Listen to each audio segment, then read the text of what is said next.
जिंदाबाद जिंदाबाद जिंदाबाद বিডিআর কল্যাণ পরিষদ जिंदाबाद जिंदाबाद বিডিআর কল্যাণ পরিষদ जिंदाबाद जिंदाबाद 57 সেনা কর্মকর্তার হত্যাকারীর বিচার চাই বিচার চাই বিচার চাই করতে হবে করতে হবে বিচার চাই বিচার চাই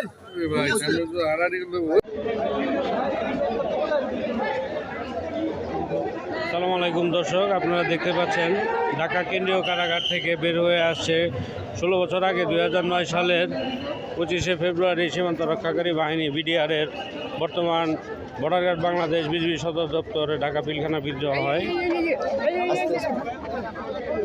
সেখানে আসামি করা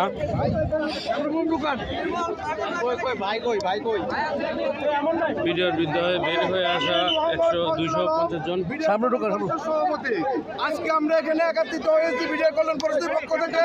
আমাদের যেই সমস্ত বিডিআর ভাইয়েরা এখন পর্যন্ত কারাগারে মুক্তি ছিলেন তাদেরকে আমরা আন্দোলনের মাধ্যমে প্রথম জামিনে মুক্ত করেছি এবং দেশবাসীকে আমরা অভিনন্দন জানাচ্ছি আমাদেরকে এই আন্দোলনে সহযোগিতা করার জন্য। এবং যতক্ষণ পর্যন্ত আমাদের একজন নিরপরাধ ভাই কারাগারে বন্দী থাকবে ততক্ষণ পর্যন্ত আমাদের আন্দোলন চলমান থাকবে।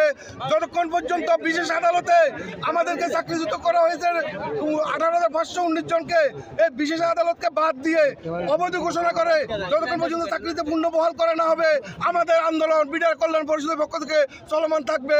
এবং পিলখানায় হত্যাকাণ্ডে সেনা কর্মকর্তা সহ সর্বমোট 74 জন যারা শহীদ হয়েছেন, এদেরকে যারা শহীদ করেছেন ওই খুনিদের সঠিকভাবে বিচার করা না পর্যন্ত আমাদের আন্দোলন চলতে থাকবে। এবং আপনারা আমাদের ভাইদের জন্য দোয়া করবেন।